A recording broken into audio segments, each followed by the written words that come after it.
Everyone, आज हम लोग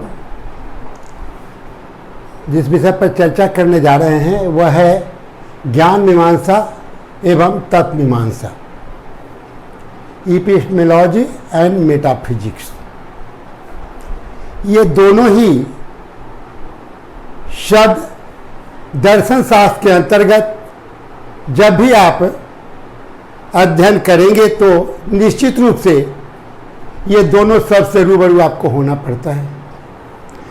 दरअसल आज मैंने महसूस किया कि दर्शन शास्त्र के विद्यार्थियों के लिए ये दोनों ही शब्द को जानना इसलिए आवश्यक है क्योंकि जब भी दर्शन में चाहे हम contemporary metaphysics contemporary western philosophy की बात करते हैं, चाहे हम इंडियन फिलॉसफी की बात करते हैं, कंटेम्प्रेरी इंडियन फिलॉसफी की बात करते हैं, चाहे हम वेस्टर्न फिलॉसफी की बात करते हैं, तो सभी जगहों पर इन दोनों ही शब्दों का प्रयोग किया जाता है और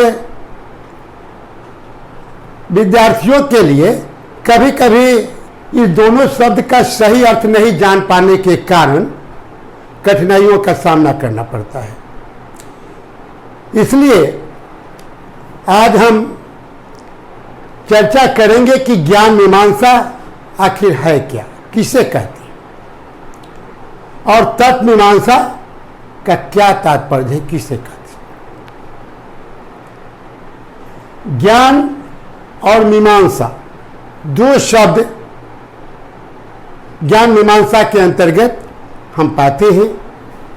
ज्ञान ऐसा शब्द है जिससे हम लगभग सभी लोग परिचित हैं।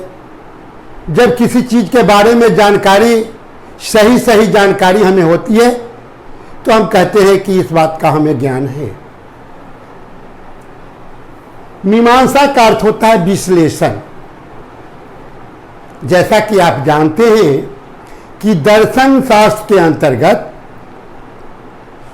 सभी समस्याओं का निराकरण किया गया है, चाहे वह ज्ञान के क्षेत्र से संबंधित समस्या हो, विश्व से संबंधित समस्याएं हो, धर्म से संबंधित समस्याएं हो, आचरण से संबंधित समस्याएं हो।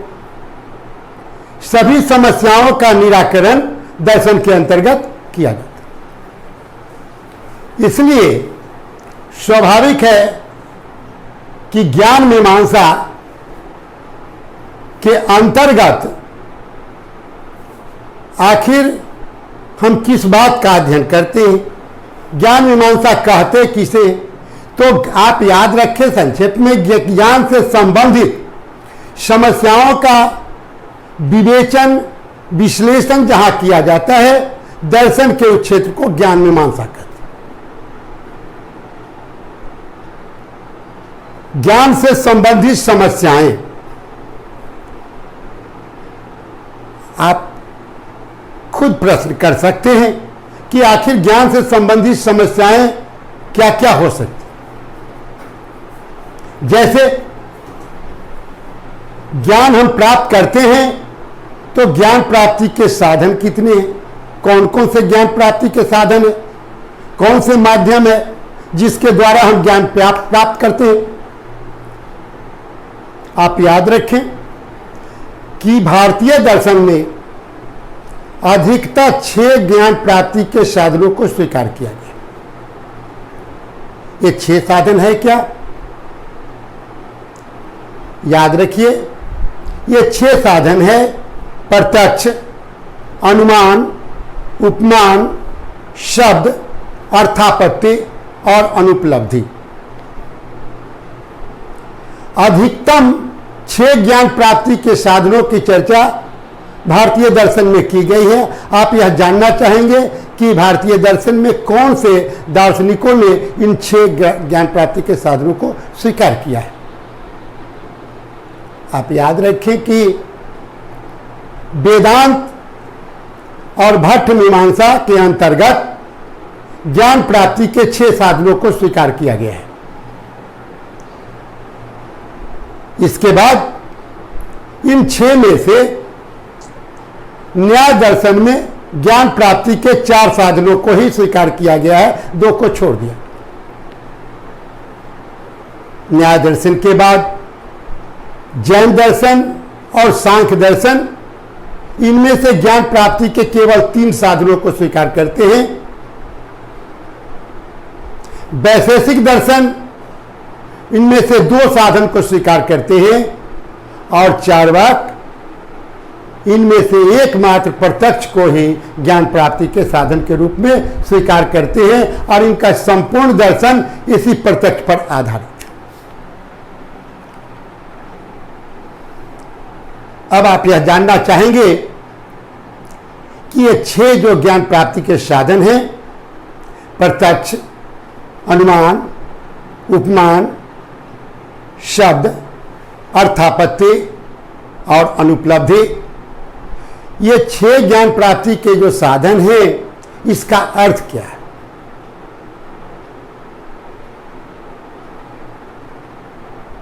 निश्चित रूप से आप यह जानना चाहेंगे कि प्रत्यक्ष का अर्थ क्या होता है।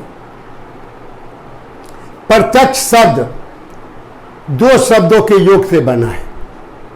प्रति जोड़ अक्ष, अर्थात आंखों के सम्मुख होना, यह सामान्य अर्थ है।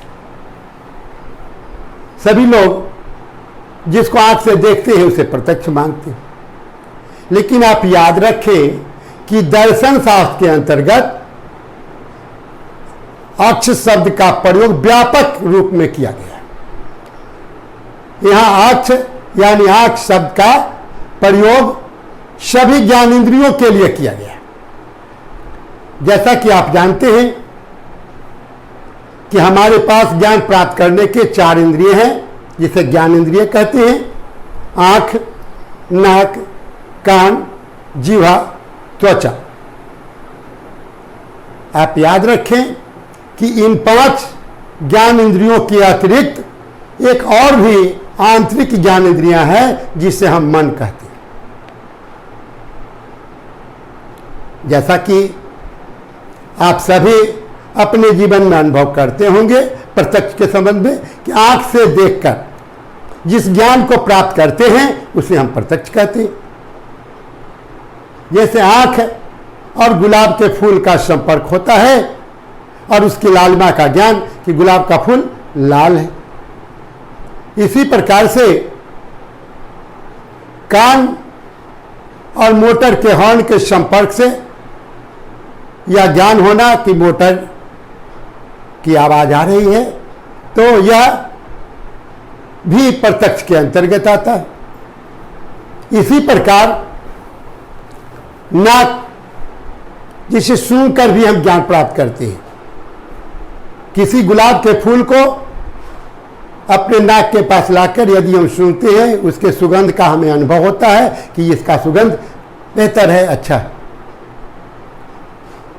जीवा, जिससे चख कर ज्ञान प्राप्त करते हैं। जैसे रसगुल्ले को अगर जिपा पर रखते हैं तो यदि कोई पूछता है कि इसका स्वाद कैसा है, तो आप कहते हैं कि मीठा है।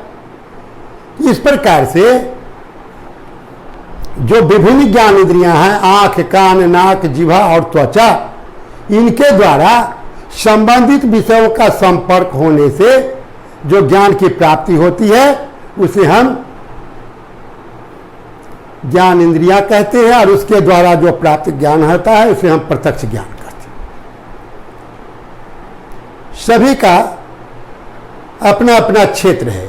आंख का काम देखना, कान का काम सुनना, नाक का सूंघना, जिह्वा का चखना, त्वचा का स्पर्श करके उसका ज्ञान। इस प्रकार से विभिन्न ज्ञान इंद्रियों के द्वारा जब वस्तुओं के संपर्क से ज्ञान प्राप्त करते हैं तो उसे हम प्रत्यक्ष ज्ञान कहते हैं। अब आप यह जानना चाहेंगे कि इन 5 ज्ञान इंद्रियों के अतिरिक्त एक और ज्ञान इंद्रिया वह कौन है? आप याद रखें कि वह ज्ञान इंद्रिया है मन, जिसको आंतरिक ज्ञान इंद्रिया कहते हैं, और इसके द्वारा आंतरिक दशाओं का हमें ज्ञान प्राप्त होता है। जैसे सुख दुख की क्या स्थिति है, हम किस स्थिति में हैं, इसका अनुभव किसको होता है, जिसे वो ऐसी स्थिति में गुजरता है उसको ऐसी अनुभूति होती है। इसे हम कहते हैं आंतरिक ज्ञानेंद्रिय मन। इस प्रकार से हम कह सकते हैं कि ज्ञानेंद्रिय तथा वस्तु के संपर्क से, अगर साक्षात सब जोड़ दे तो और बेहतर हो जाएगा, क्योंकि कभी कभी होता क्या है कि ज्ञानेंद्रिय और वस्तु का संपर्क तो होता है, लेकिन प्रत्यक्ष ज्ञान जो होना चाहिए सही ज्ञान नहीं होता है। अब आप कहेंगे कि ऐसा कैसे हो सकता है? उदाहरण के लिए लीजिए, आंख पर लाल रंग का चश्मा लगा ले और उजले दीवार या व्हाइट बोर्ड के बारे में पूछा जाए कि इसका कलर कैसा है, तो आप क्या कहेंगे कि रेड है, लाल है। जबकि ज्ञानेंद्रिय और वस्तु का संपर्क तो वहां हो रहा है, आंख और वस्तु का संपर्क तो हो रहा है, लेकिन होने के बाद भी जो आपका ज्ञान होना चाहिए वह सही नहीं है, क्योंकि इसके बीच में मध्यस्थता करने वाला चश्मा है। इसलिए आप यह कहे तो ज्यादा बेहतर होगा कि ज्ञानेंद्रिय तथा वस्तु के बीच साक्षात संपर्क से जिस ज्ञान की प्राप्ति होती है उसे हम प्रत्यक्ष कहते हैं। दूसरा जो ज्ञान प्राप्ति के साधन हैं, जैसा कि इसके पहले भी आपको हम बतला चुके हैं, अनुमान। प्रत्यक्ष के बाद अनुमान। जिस प्रकार से प्रत्यक्ष दो शब्दों के मेल से बना है, उसी प्रकार से अनुमान भी दो शब्दों के मेल से बना है। वह है अनु और मान। अनु का अर्थ होता है पहचान और मान का अर्थ होता है ज्ञान। इस प्रकार बाद वाले ज्ञान को अनुमान कहते हैं।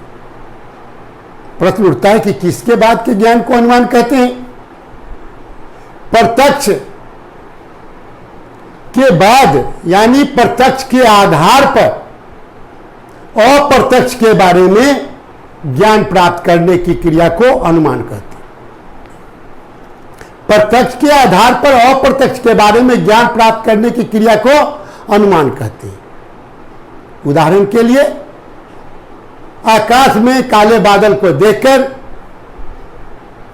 हम अनुमान लगाते हैं कि वर्षा होने वाली है। इसी प्रकार धुआं को देखकर हम अनुमान करते हैं कि वहां आग हो। किसी बच्चे को मन लगाकर पढ़ते देखकर, उसकी पढ़ाई की स्थिति को देखकर हम अनुमान करते हैं कि यह लड़का निश्चित रूप से परीक्षा में अच्छा करे।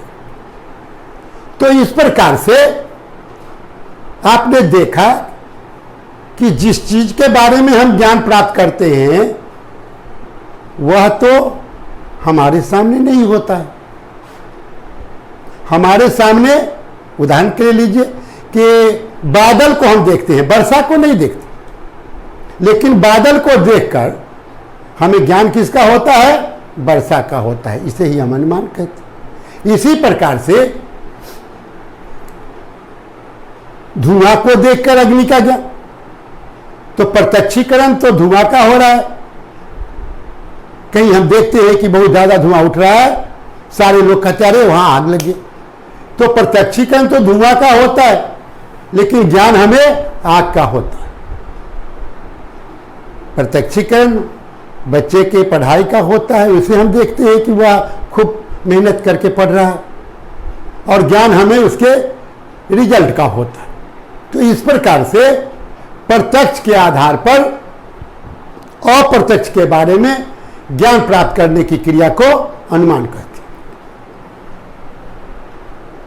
तीसरा, उपमान।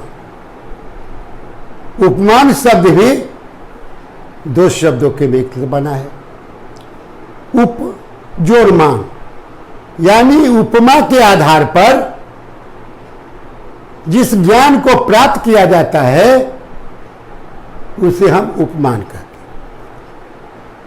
हैं। उदाहरण के लिए, हमने नीलगाय को नहीं देखा, लेकिन गाय को हम देखें।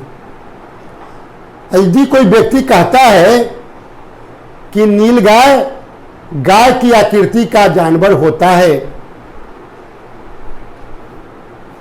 यदि उससे मिलता जुलता गाय की आकृति का कोई जानवर आपके सामने से गुजरता है तो आपको ज्ञान होता है कि यही नीलगाय है। तो उपमान का मतलब होता है तुलना, यानी यहां नीलगाय की तुलना गाय से की गई। चौथा प्रमाण है शब्द। किसी आप्त पुरुष विश्वसनीय व्यक्ति के कथन को शब्द ज्ञान कहते हैं। भारतवर्ष में अनेक ऐसे ऋषि मुनि हुए हैं जिनकी कही गई बात अक्षरशः सत्य निकला है। तो वैसे विश्वसनीय व्यक्ति, विश्वसनीय पुरुष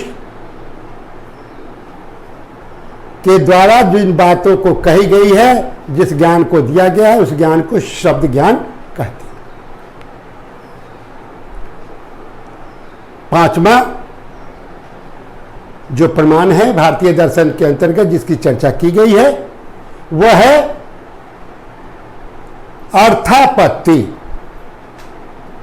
अर्थापत्ति शब्द भी दो शब्दों के मेल से बना। अर्थ में आपत्ति, अर्थ में आपत्ति का क्या अर्थ है? यदि कोई बात ऐसा देखने को मिले जो सामान्य नियम के विपरीत हो, वैसी स्थिति में जब हम उसके बारे में ज्ञान प्राप्त करते हैं कि ऐसा तो हो नहीं सकता है, निश्चित रूप से इसका मतलब ये होगा, इसका कारण ये हो, इसी को कहते हैं अर्थापत्ति। एज फॉर एग्जाम्पल, मान लीजिए कि कोई व्यक्ति एक सप्ताह से उपवास पर बैठा हुआ है। हम सभी जानते हैं कि भोजन नहीं करने से हमारी क्या स्थिति हो जाती है, और यदि आप ऐसा पाते हैं कि प्रतिदिन उपवास पर बैठने के बाद उस व्यक्ति का जो चेहरा है वह खिलता जा रहा है, वह चेहरे पर चार्मिंग आता जा रहा है, वह हिष्ट पुष्ट नजर आ रहा है, तब हम लोग यह सोचते हैं कि यह व्यक्ति एक सप्ताह से भूखा तो नहीं हो सकता। यदि फास्टिंग पर रहता तो इसकी स्थिति तो भयावह हो जाती, ये तो बैठने के लायक भी नहीं रहता। 24 घंटा भूखा रहने के बाद क्या स्थिति होती है, तो एक सप्ताह से भूखा है। तो हम कहते हैं कि निश्चित रूप से यह व्यक्ति छुप करके भोजन कर लेता हो। अर्थ, क्योंकि अर्थ में आपत्ति, सामान्य नियम है कि कोई भोजन नहीं करेगा तो शारीरिक रूप से वह कमजोर हो जाएगा। यदि कोई व्यक्ति ऐसा के साथ ऐसा नहीं होता है तो इसका अर्थ यह है कि वह व्यक्ति निश्चित रूप से छुपकर भोजन कर लेता होगा, फिर धरने पर आके बैठ जाता होगा। तो इस प्रकार के ज्ञान को हम क्या कहते हैं? अर्थापत्ति द्वारा प्राप्त ज्ञान। और लास्ट है अनुपलब्धि। अनुपलब्धि भी दो शब्दों के मेल से बना है। अनुपलब्ध, जो उपलब्ध न हो।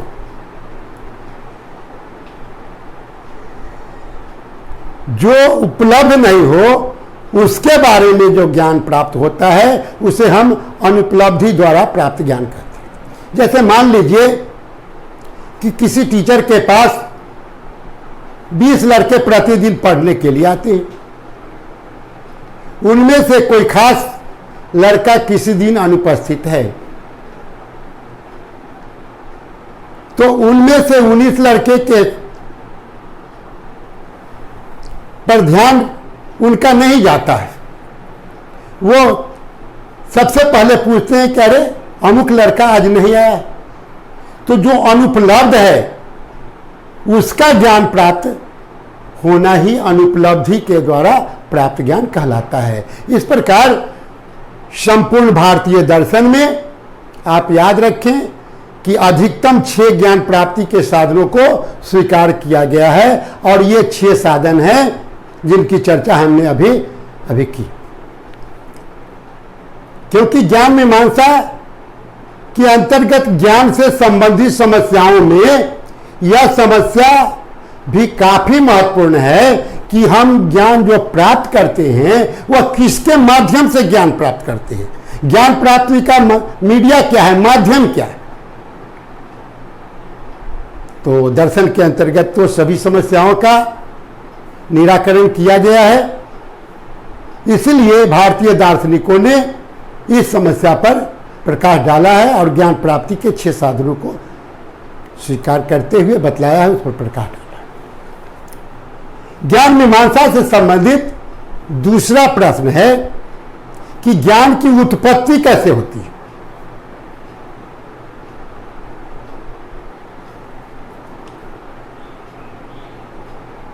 आप याद रखें कि इस संबंध में मूल रूप से पाश्चात्य दर्शन के अंतर्गत जितने भी आधुनिक पाश्चात्य दार्शनिक हैं उन्होंने इस समस्या का निराकरण करने का प्रयास किया है। जैसा कि आप लोग जानते होंगे कि आधुनिक पाश्चात्य दर्शन के 7 दार्शनिक माने जाते हैं। Descartes, Spinoza, Leibniz, Locke, Berkeley, Hume और कांट। आप याद रखें कि इनमें से 3 बुद्धिवादी दार्शनिक हैं। कौन कौन? डेकार्ड, स्पिनोजा और लाइबनिज। और 3 अनुभववादी दार्शनिक हैं, लॉक, बर्कले, ह्यूम। और अंत में कांट समन्वयवादी या समीक्षावादी दार्शनिक है। इन तीन खंड में हमने आधुनिक पाश्चात्य दर्शन के दार्शनिकों को बांटा और इसमें हम देखेंगे कि डेकार्ट, स्पिनोजा और लाइबनिज ने ज्ञान की उत्पत्ति के संबंध में क्या कहा है। आप याद रखें कि डेकार्ट, स्पिनोजा और लाइबनिज ने अपने दर्शन में बुद्धिवाद का प्रतिपादन किया और बतलाया है कि ज्ञान की उत्पत्ति बुद्धि के द्वारा होती है। बुद्धि कहां होती है? बाहर में नहीं, बुद्धि हमारे मन में होती, हमारे अंदर होती। इनका कहना है कि जब कोई वस्तु हमारे सम्मुख उपस्थित होता है तो वस्तु के उपस्थित होने पर हमारी बुद्धि उसको ग्रहण करती है, जिसके द्वारा हमें उसका ज्ञान प्राप्त होता है। इन्होंने बड़ा ही सुंदर उदाहरण मकड़ी का दिया है। कहा कि जिस प्रकार से मकड़ी अपने अंदर के द्रव्यों के द्वारा जाल का निर्माण करता है, उसी प्रकार बुद्धि अपने अंदर निहित ज्ञान के द्वारा किसी वस्तु का ज्ञान प्राप्त करता है। इस विचारधारा को मानने वाले डेकार्ट, स्पिनोजा और लाइबनिज। यह बात अलग है कि डेकार्ट के दर्शन का विकास स्पिनोजा ने किया, उनके विचारों का विकास लाइबनिज ने अपने दर्शन में किया और लाइबनिज के दर्शन में आकर के बुद्धिवाद अपने चरम उत्कर्ष पर पहुंचती है। उसी प्रकार से अनुभववादी दार्शनिकों में लॉक, बर्कले और ह्यूम। लॉक ने अपने दर्शन में यह कहा कि ज्ञान की प्राप्ति बुद्धि के द्वारा नहीं होती है। बर्कले ने भी कहा, ह्यूम ने भी कहा कि ज्ञान की प्राप्ति अनुभव के द्वारा होती है। अनुभव कहां से? बाह्य जगत से। कहा कि हमारा मन जो है वह सफेद स्लेट या कोरे कागज की तरह है, जिस पर पहले से कुछ भी अंकित नहीं रहता। सारा ज्ञान हमें बाह्य जगत से प्राप्त होता। ठीक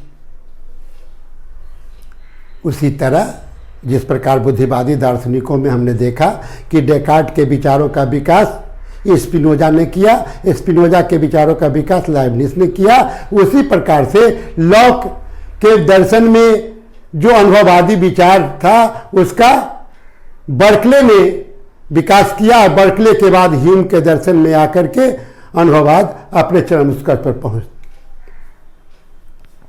इस प्रकार से ज्ञान की उत्पत्ति के संबंध में अनुभववाद और बुद्धिवाद ये दो सिद्धांत के बाद जब जर्मन दार्शनिक कांट का पदार्पण हुआ दर्शन जगत में, तो उन्होंने इन दोनों सिद्धांतों का अध्ययन करने के पश्चात यह निष्कर्ष निकाला कि दोनों ही सिद्धांतों में आंशिक सत्यता है और आंशिक असत्यता। बुद्धिवादियों का यह कहना कि ज्ञान की उत्पत्ति बुद्धि के द्वारा होती है, यह तो सही है, लेकिन उनके द्वारा अनुभव की महत्ता को नकारा जाना यह गलत है। ठीक इसी प्रकार से अनुभववादियों के द्वारा यह कहा जाना कि ज्ञान की उत्पत्ति अनुभव के द्वारा होती है, यह सही है, लेकिन उनके द्वारा यह कहा जाना कि बुद्धि का इसमें कोई योगदान नहीं है, यह गलत है। वस्तुतः ज्ञान की उत्पत्ति में जितना महत्व बुद्धि का है उतना ही महत्व अनुभव का होता है। अनुभव के द्वारा हमें बाह्य जगत से संवेदना प्राप्त होती, संवेदना बिल्कुल अस्पष्ट होती है। तो बाह्य जगत से जो संवेदना प्राप्त होती है उस संवेदना को बुद्धि अपने 12 सांचे में ढालकर उसे अर्थपूर्ण बनाती है और तब ज्ञान की प्राप्ति होती है। कांट ने तो इतना तक कहा है कि अनुभव के बिना बुद्धि खोखला है और बुद्धि के बिना अनुभव अंधा। जिस प्रकार से अनुभव बाह्य जगत से संवेदना को तो प्राप्त करती है, लेकिन वह अर्थपूर्ण तभी बन सकती है जब बुद्धि अपने 12 सांचे में उसे ढालकर उसमें अर्थ प्रदान करती है। इस प्रकार से हम पाते हैं कि ज्ञान की उत्पत्ति के संबंध में जर्मन दार्शनिक कांट ने अपने दर्शन में बुद्धि और अनुभव दोनों के महत्ता को स्वीकार किया। चूंकि इन्होंने दोनों दर्शन के त्रुटियों को दूर कर उसके अच्छाइयों को, उसके सही जो स्थिति है उसको रखने का प्रयास किया है, इसलिए इनके दर्शन को समीक्षावाद के नाम से जाना जाता है। और चूंकि दोनों सिद्धांतों के बीच जो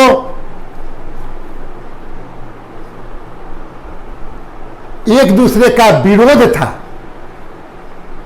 उस विरोध को इन्होंने दूर कर दोनों के बीच दोस्ती कराने का प्रयास किया है, समन्वय कराने का प्रयास किया है। इसलिए इनके ये ज्ञान मीमांसीय सिद्धांत को समीक्षावाद के साथ साथ समन्वयवाद के नाम से भी जाना जाता है। इस प्रकार हमने देखा कि ज्ञान मीमांसा के अंतर्गत एक प्रश्न पहला मेरा था कि ज्ञान प्राप्ति के साधन कौन कौन हैं जिसके द्वारा हम ज्ञान प्राप्त करते हैं, तो वहां आपने देखा कि ज्ञान प्राप्ति के 6 साधन हैं। फिर प्रश्न उठा कि ज्ञान की उत्पत्ति कैसे होती है, तो आपने देखा कि इस संबंध में पाश्चात्य दर्शन में स्पष्ट रूप से इसका उल्लेख किया गया है और पाश्चात्य दर्शन में Descartes, Spinoza, Leibniz, Locke, Berkeley, Hume और कांट के द्वारा इस समस्या पर प्रकाश डाला गया। ज्ञान मीमांसा का एक महत्वपूर्ण प्रश्न यह भी है कि ज्ञान के सिलसिले में जिस वस्तु का हम ज्ञान प्राप्त करते हैं उस वस्तु का अस्तित्व ज्ञाता से स्वतंत्र है या ज्ञाता पर निर्भर करता है। आप याद रखें कि इस प्रश्न को लेकर भी दर्शन के अंतर्गत दो प्रकार के विचारधारा देखने को मिलते हैं। एक को वस्तुवाद और दूसरे को प्रत्ययवाद के नाम से जाना जाता है। प्रत्ययवादियों का मानना है कि वस्तु का अस्तित्व ज्ञाता से स्वतंत्र नहीं है, यानी वस्तु का अस्तित्व ज्ञाता पर निर्भर करता है। जैसा कि बर्कले ने दृष्टि ही सृष्टि ही का सिद्धांत दिया, इसी परसेप्टी, अर्थात उसी की सत्ता है जिसको हम देखते। इस प्रकार से प्रत्ययवादियों के अनुसार वस्तु का अस्तित्व ज्ञाता से स्वतंत्र नहीं। दूसरी ओर वस्तुवादियों का मानना है कि वस्तु का अस्तित्व ज्ञाता से स्वतंत्र है। कोई उसे देखे या नहीं देखे, कोई उसका ज्ञान प्राप्त करे या नहीं करे, वस्तु का अस्तित्व वास्तव में है। इसलिए इस सिद्धांत को वस्तुवाद या वास्तववाद के नाम से जाना जाता है, जिसको हम रियलिज्म कहते हैं। और प्रत्ययवादियों के द्वारा यह माना गया कि वस्तु का अस्तित्व ज्ञाता पर निर्भर करता है।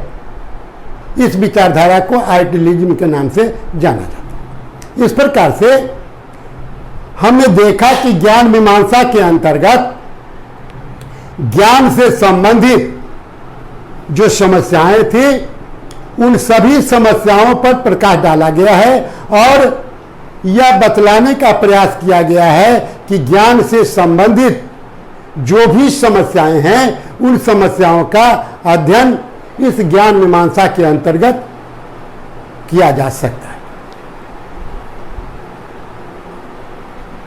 आज का दूसरा टॉपिक है तत्व मीमांसा, मेटाफिजिक्स। यह भी ऐसा शब्द है जो दर्शन के विद्यार्थियों को बार बार इसका सामना करना पड़ता है। तत्व मीमांसा आखिर है क्या? आप याद रखें कि जीवन और जगत से संबंधित सभी समस्याओं का अध्ययन इसके अंतर्गत किया जाता है। दर्शन के वो क्षेत्र के अंतर्गत जहां जीवन और जगत से संबंधित समस्याओं का अध्ययन किया जाता है, विवेचन किया जाता है, उसे हम तत्व मीमांसा कहते हैं। तत्व मीमांसा में विश्लेषण पहले ही बतला चुके हैं। तो तत्व मीमांसा के अंतर्गत आप याद रखें कि मूल रूप से आत्मा, ईश्वर, विश्व, इन सभी विषयों पर प्रकाश डाला गया है। इन समस्याओं का विश्लेषण और विवेचन तत्व मीमांसा के अंतर्गत किया।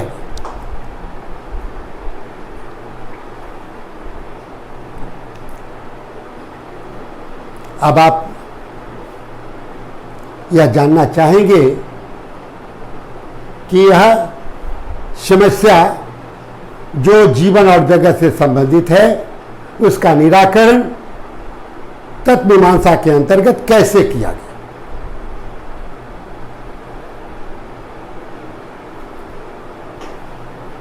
आप याद रखें कि जब हम संसार की ओर दृष्टिपात करते हैं, इसमें देखते हैं, तो स्वाभाविक रूप से हमारे मन में, आपके मन में, सभी के मन में यह प्रश्न उठता है कि यह संसार कहां से आया, किसने बनाया? उठता है या नहीं? सभी लोगों के मन में यह प्रश्न निश्चित रूप से उठता है कि यह संसार कहां से आया, किसने बनाया। आप याद रखें कि मोटे तौर पर इस प्रश्न को लेकर दो सिद्धांतों की उत्पत्ति हुई। एक को कहते हैं सृष्टिवाद और दूसरे को विकासवाद।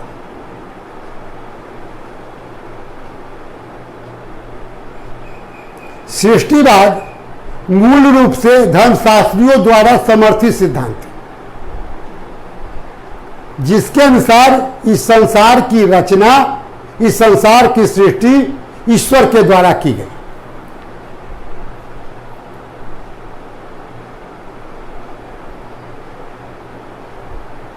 दूसरी ओर आप जानते हैं कि आम जीवन में भी और दर्शन में भी ऐसे लोग हुए हैं जो ईश्वर को नहीं मानते। दार्शनिकों में भी बहुत सारे ऐसे दार्शनिक हैं जो ईश्वर की सत्ता में विश्वास नहीं करते। आम लोगों में भी ऐसे लोग हैं जो ईश्वर में विश्वास नहीं करते।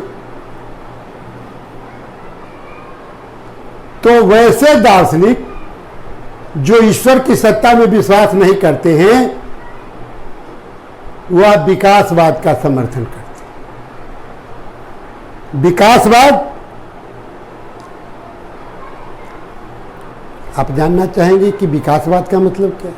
विकासवाद का मानना है कि ये संसार का विकास हुआ है, किसी खास समय में बैठ करके इस संसार की रचना, जैसा कि ईश्वरवादी दार्शनिकों के द्वारा कंसेप्ट दिया गया है कि ईश्वर ने बैठ करके इस संसार की रचना की है किसी खास समय में।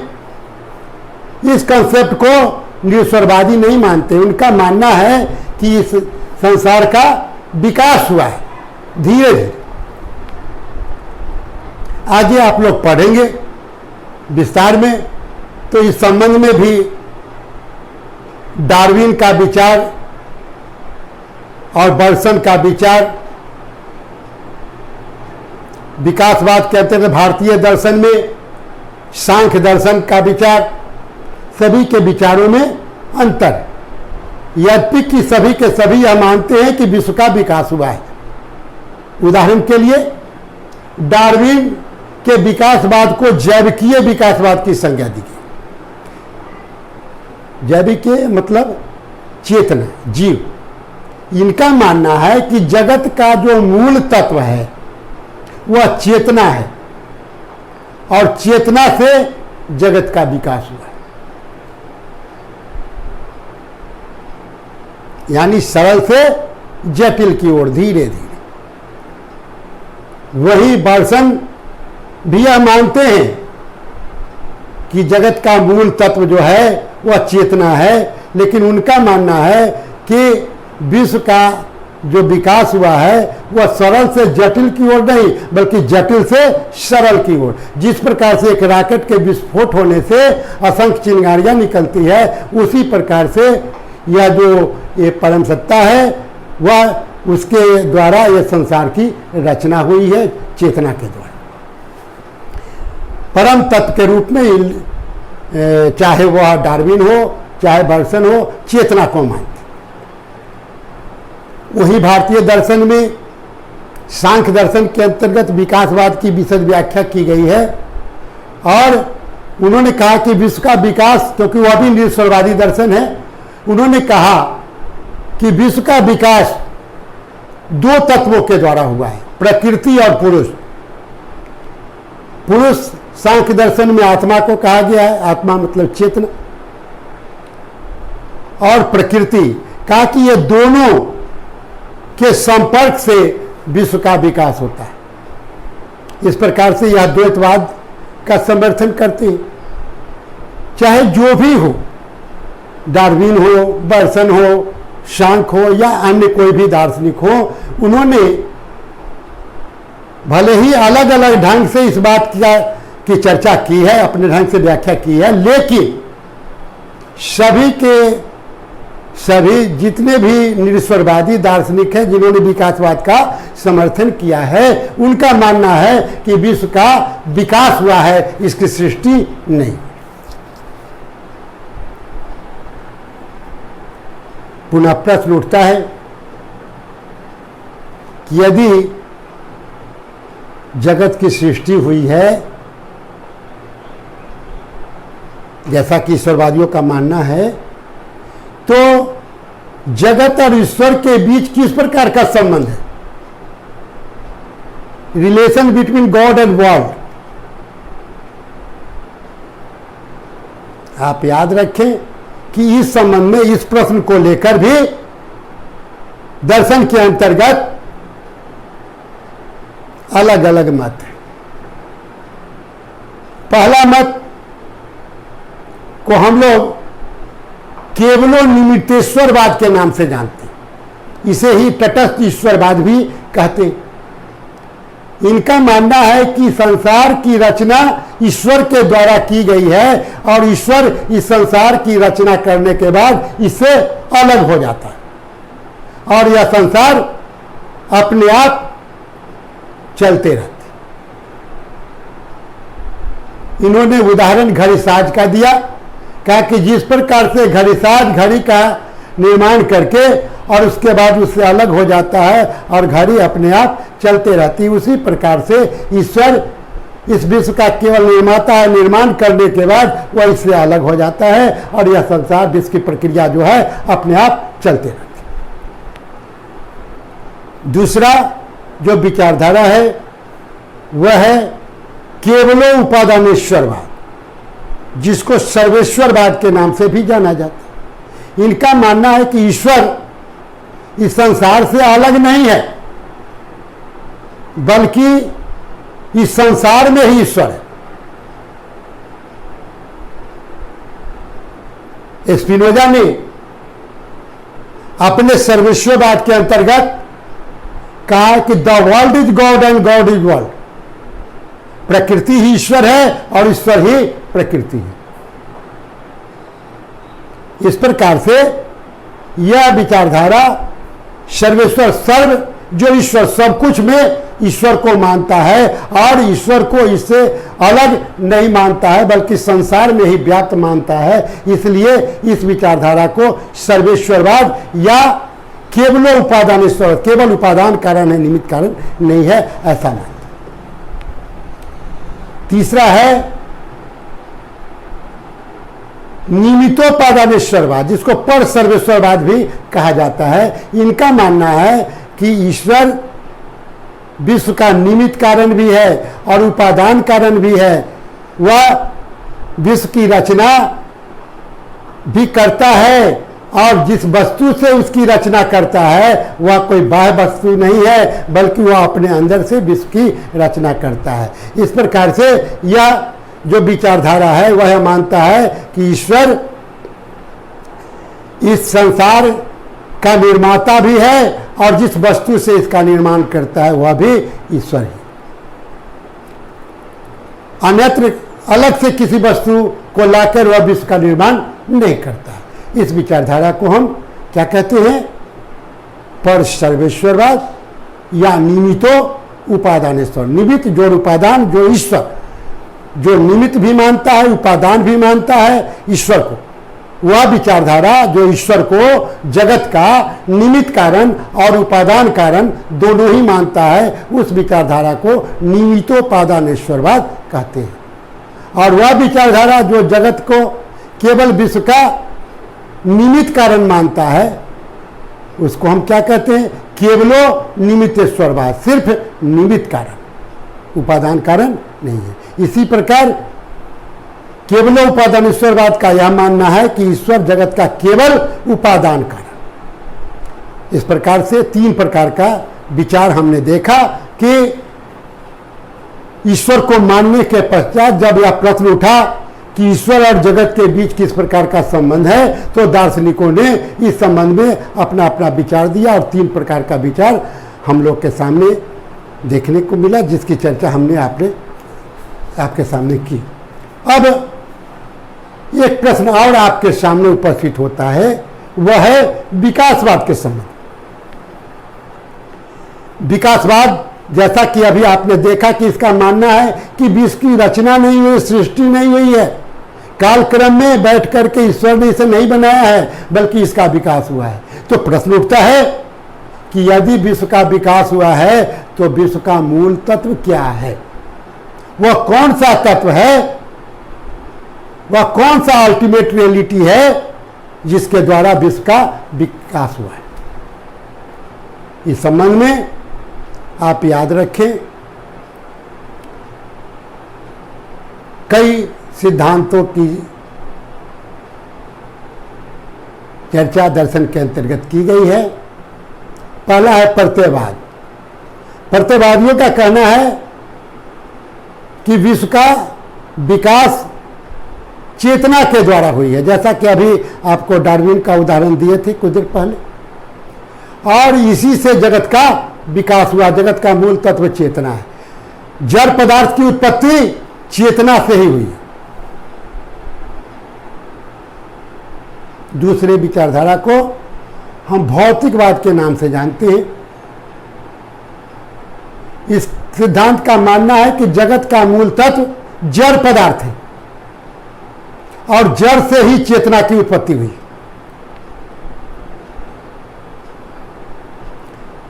भौतिकवादी दार्शनिकों में खास करके चार्वाक के नाम से आप सभी परिचित होंगे। चार्वाक ने अपने भौतिकवाद के अंतर्गत, तत्वमीमांसा के अंतर्गत बतलाया कि जगत का मूल सत्ता जो है वह जड़ है।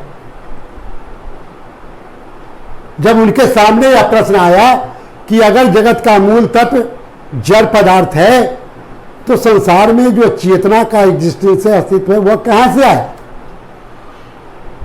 तो चार्वाक ने कहा कि यह जड़ तत्व का ही आकस्मिक गुण है। उन्होंने उदाहरण देकर के इस बात को स्पष्ट करने का प्रयास किया और कहा कि जिस प्रकार से पान, सुपारी, चूना, कत्था, इन चारों में अलग अलग रहने पर लाल रंग का अभाव पाया जाता है, किंतु जब चारों को एक साथ चबाते हैं तो लाल रंग का प्रादुर्भाव होता है, ठीक उसी प्रकार से जड़ पदार्थ, पृथ्वी, जल, अग्नि और वायु, ऐसे तो हम सभी 5 जड़ तत्वों को स्वीकार करते हैं। जितने भी भारतीय दार्शनिक हैं या आम जो लोग हैं वह 5 जड़ तत्व को स्वीकार करते हैं। क्षिति, जल, पावक, गगन, समीरा। हिंदू धर्म में मान्यता है कि यह जो शरीर का निर्माण हुआ है वह 5 जड़ तत्वों से, क्षिति, जल, पावक, गगन, समीरा, पंच तत्व से बना शरीर है। लेकिन चार्वाक चूंकि प्रत्यक्षवादी दार्शनिक हैं, प्रत्यक्ष से परे सत्ता को नहीं मानते हैं, यही कारण है कि उन्होंने ईश्वर को नहीं माना। यही कारण है कि वह आत्मा की सत्ता को भी परम सत्ता के रूप में स्वीकार नहीं किया और बतलाया कि यह जड़ तत्व का ही आकस्मिक गुण है। और आकाश, जिसे हम लोग जड़ तत्व के रूप में 5 जड़ तत्व को मानते हैं, इसे इन्होंने कहा कि उसका प्रत्यक्षीकरण नहीं होता है आकाश का। वो तो बादल, जिसे देखते हैं वो तो बादल है।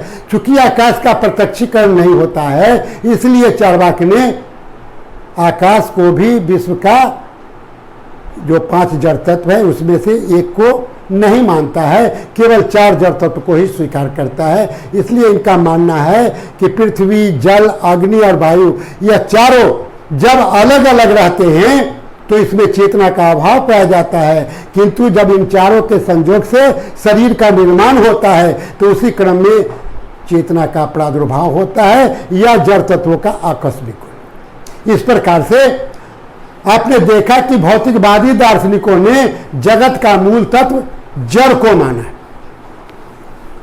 प्रत्ययवादी दार्शनिक जगत का मूल तत्व चेतना को माना है। तीसरी विचारधारा द्वैतवाद। इनका मानना है कि जगत का मूल तत्व एक नहीं अपितु 2 है, जड़ और चेतन।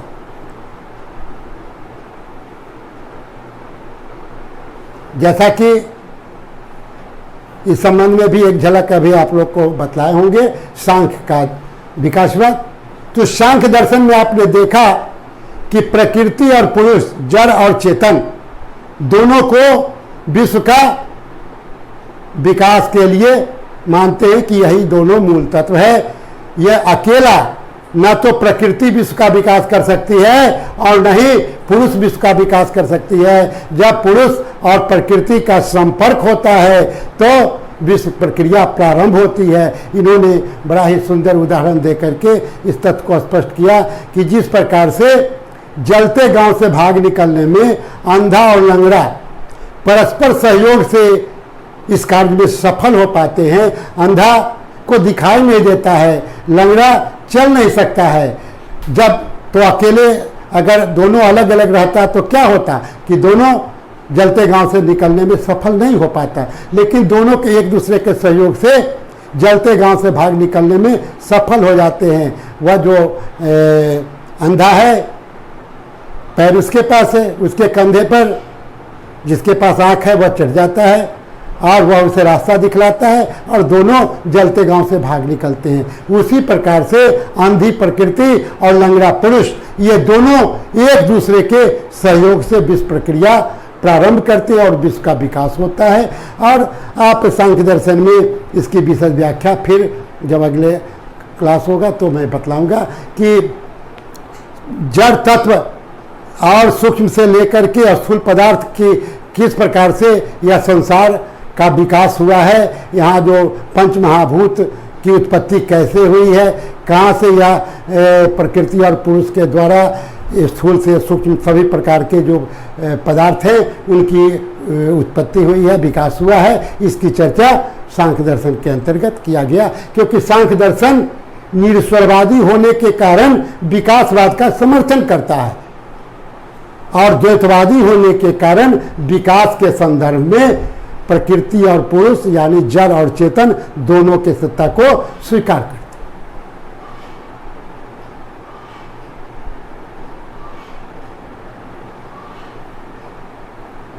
और ये जो प्रकृति और पुरुष की बात आपने देखा कि ये द्वैतवाद के अंतर्गत दो तत्व को माना गया। एक और सिद्धांत जिसको ये जगत का मूल तत्व के रूप में यह मानते हैं कि जगत का मूल तत्व प्रकृति और पुरुष यानी जड़ और चेतन दोनों से अलग है और उसी सत्ता के द्वारा सभी प्रकार के जड़ और चेतन जो पदार्थ हैं उनकी उत्पत्ति हुई है। इस प्रकार से हम पाते हैं कि संपूर्ण चाहे वह भारतीय दर्शन हो, पाश्चात्य दर्शन हो, आधुनिक भारतीय दर्शन हो, आधुनिक पाश्चात्य दर्शन हो या समकालीन पाश्चात्य दर्शन हो, समकालीन भारतीय दर्शन हो या अन्य जो नीति शास्त्र हो, धर्म शास्त्र हो, सभी का जब आप अध्ययन करेंगे तो उसमें ये दोनों शब्द ज्ञान मीमांसा और तत्व मीमांसा आपके सामने जब आएगा तो मैं समझता हूँ कि आपको वो आगे का जो प्रॉब्लम है वो समझने में कठिनाइयाँ नहीं होगी। इसी बात को समझते हुए आप लोग के सामने आज का जो यह विषय था वह ज्ञान मीमांसा और तत्व मीमांसा, इस पर मैंने प्रकाश डाला। Thank you.